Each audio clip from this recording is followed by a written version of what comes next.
도반님들 반갑습니다.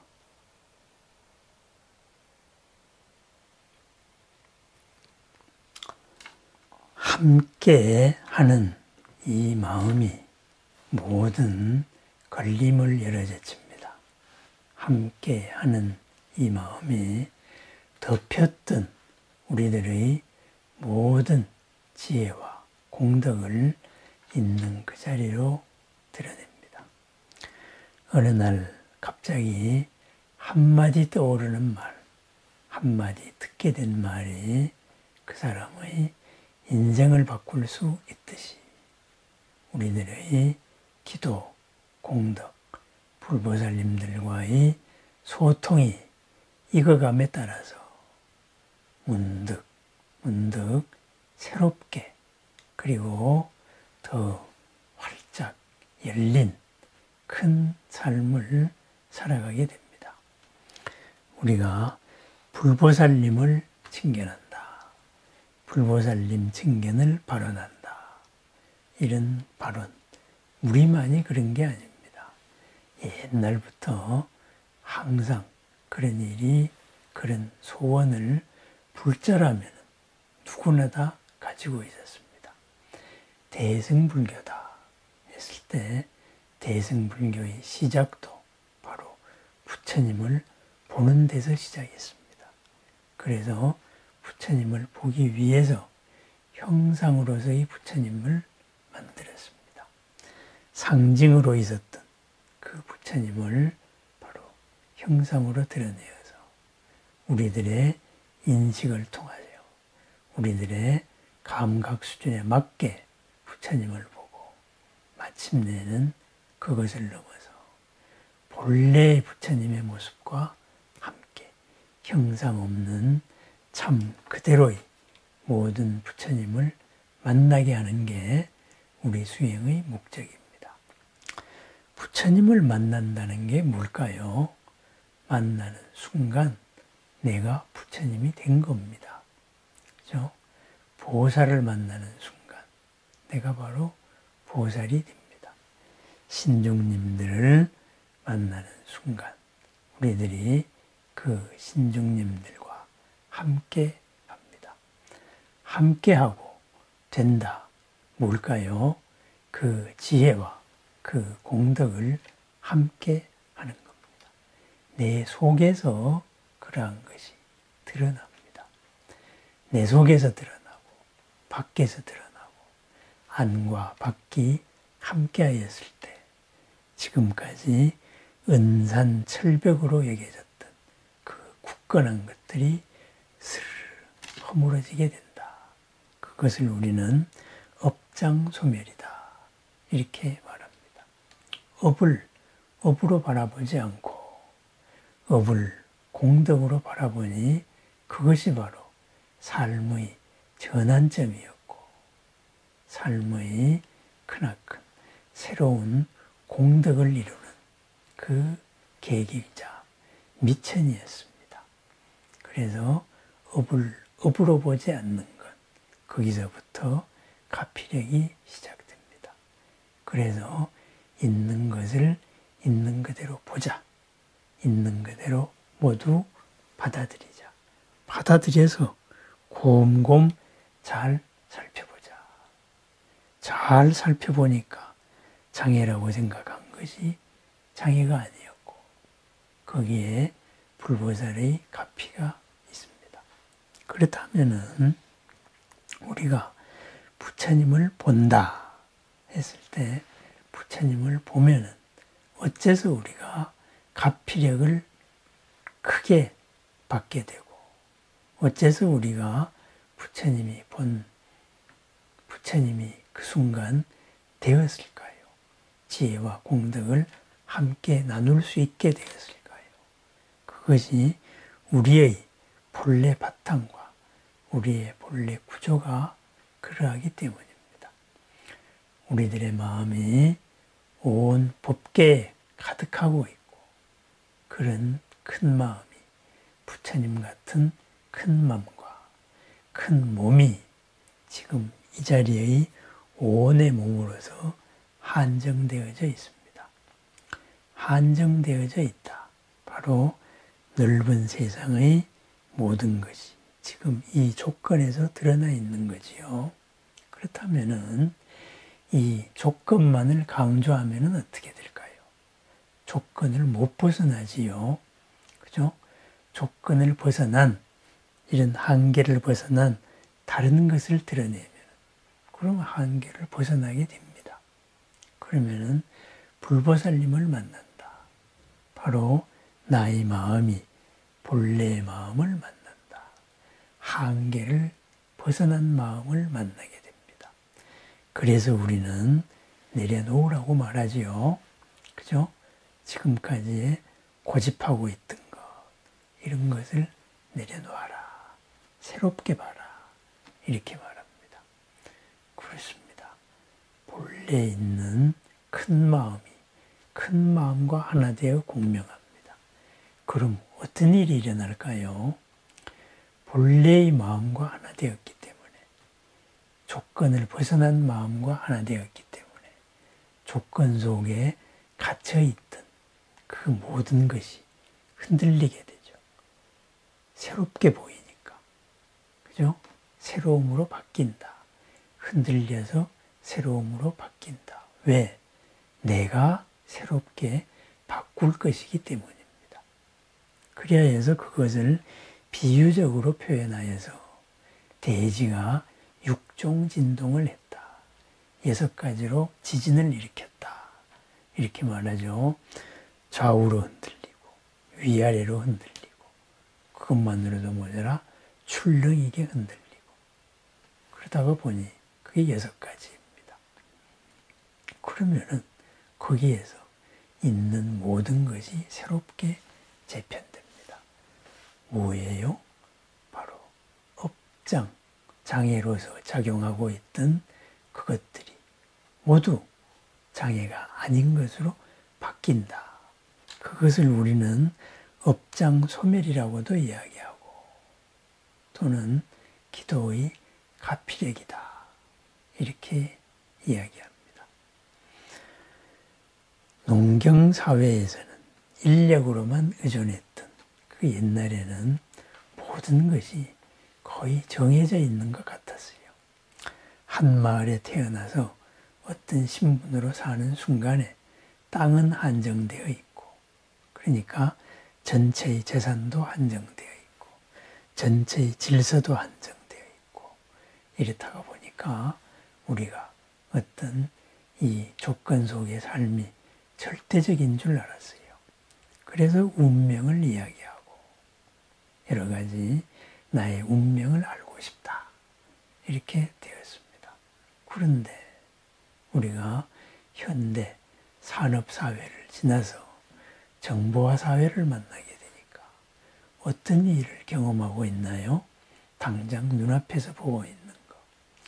한 사람의 일생을, 또 한 체제의 일생을 장담할 수가 없습니다. 그렇죠? 항상 새로운 직업이 나오고 또 새로운 그런 기업이 나오고 그것이 바로 지금 모든 것을 바꾸고 있습니다. 만들어서 눈에서 보이는 물건을 파는 회사보다도 그죠? 보이지 않는 것을 파는 이런 회사들이 더 시가총액이 크고 종업원들 월급도 더 많이 줍니다. 바로 모든 것이 이렇게 새롭게 바뀌는 거죠. 그럼 그렇게 해가지고 그죠? 뭐 봉이 김선달이 대동강 물 팔아먹듯이 보이지 않는 거, 없는 걸 팔아먹는 것이 더 큰 세상이 되었는데 그렇다 그래서 우리의 삶이 더 나빠졌나요? 더 풍요로워졌지요. 그죠? 이렇게 기존 질서가 바뀌면서 모든 것이 새로워지고 더 넉넉해집니다. 물건을 만들어서 보이는 것을 팔아야 된다. 그 관계를 떠났을 때, 그 고정관념을 내려놓았을 때 바로 이런 풍요로운 이런 사회가 만들어질 수가 있습니다. 마찬가지입니다. 불보살을 본다는 것, 바로 나의 한계를 넘어선 그러한 세상을 함께하고 함께 보는 순간입니다.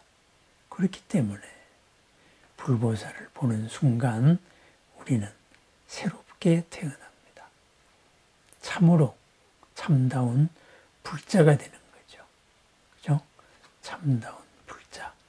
부처님의 말씀에 의해서, 입에 의해서 태어나서 부처님의 가르침으로 화생, 거듭 새로 태어나서 부처님이 가진 모든 공덕과 지혜를 함께 나누는 것이죠.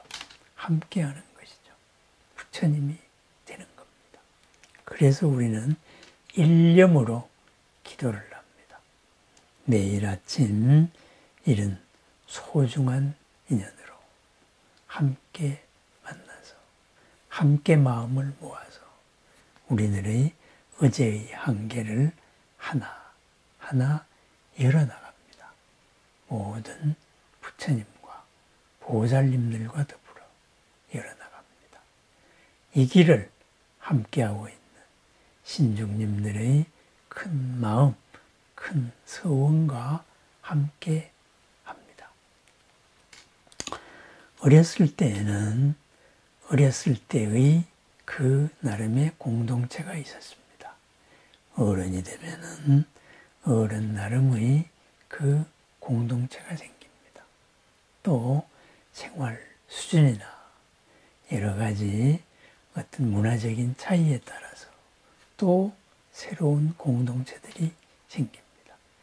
점점 더 넉넉해지면서 넉넉함이 새로운 즐거움을 나누는 그런 공동체로 바뀌어 갑니다. 배고팠을 때에는 밥만 먹었으면 좋겠다. 정말 이 밥에 고깃국 먹는 것이 이상사회다. 이렇게 주장한 어떤 정치 집단도 있었지요. 그 단계를 넘어서면, 그죠? 우리들의 지금 식탁에는 세계 각지의 모든 것들이 다 몰려 있습니다. 이 밥에 고깃국을 넘어서 모든 것이 넘어 있습니다. 넘칩니다. 이러한 사회가 생깁니다. 그리고 이것을 넘어서 더 아름다움을 추구하고 정신적으로 삶으로 이렇게 서로 돕는 이런 사회로 나아갑니다. 끝없이 바뀌면서 끝없이 새로운, 그렇지만은 더 넓은 이런 공덕의 사회로 살아갑니다. 우리가 그렇게 살아왔습니다. 불보살님을 만난다는 것 또한 그러합니다.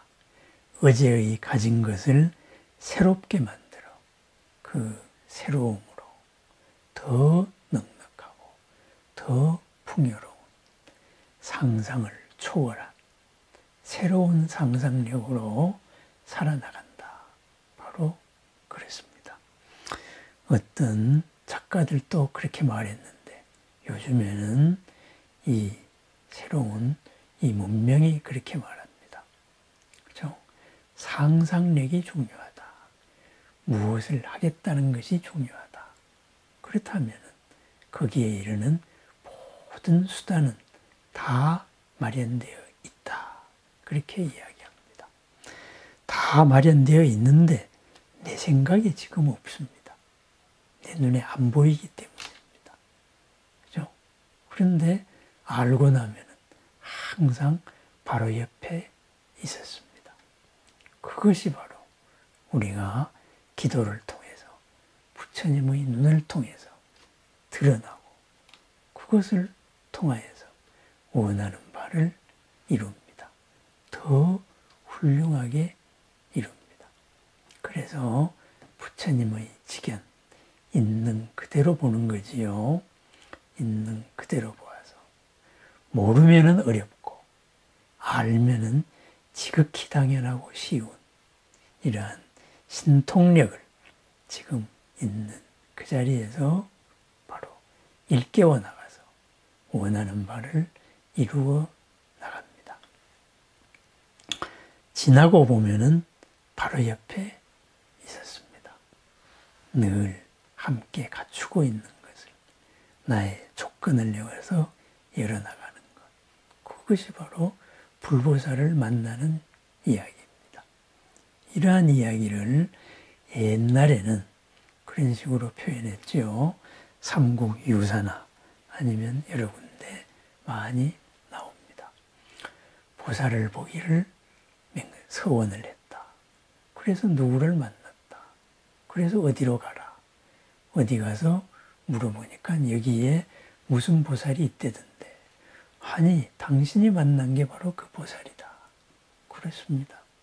우리가 만난 것이 모르고 만났던 존재가 보살이었습니다. 바로 우리 주변에 모르고 없다고 생각했던 것이, 그래서 갑갑했던 것이 우리들의 업장입니다.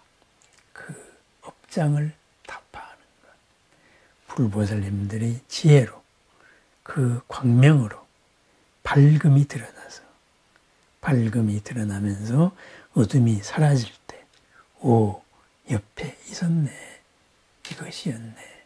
그렇게 해서 함께 이루어 나갑니다.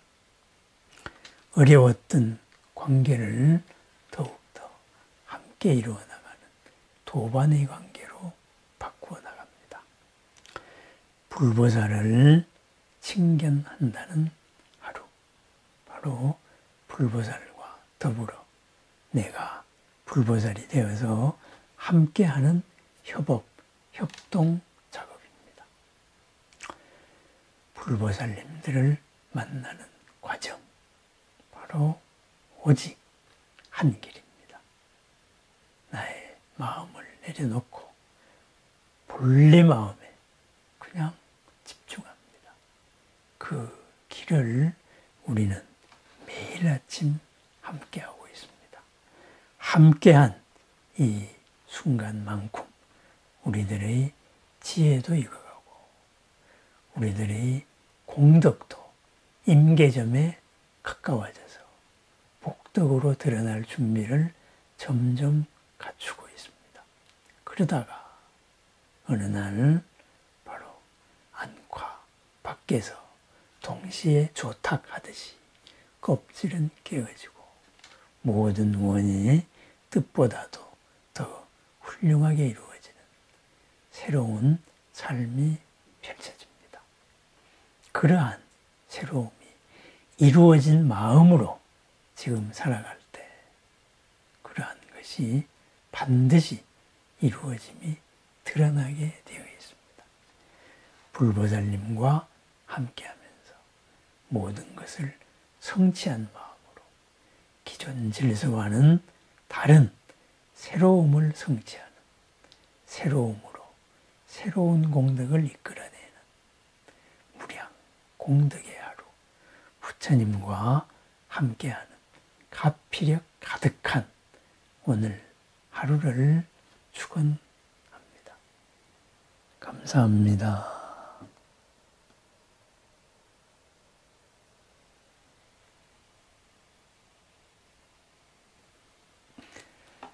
도반님들과의 크나큰 인연을 거듭 모든 불보살님들, 신중님들께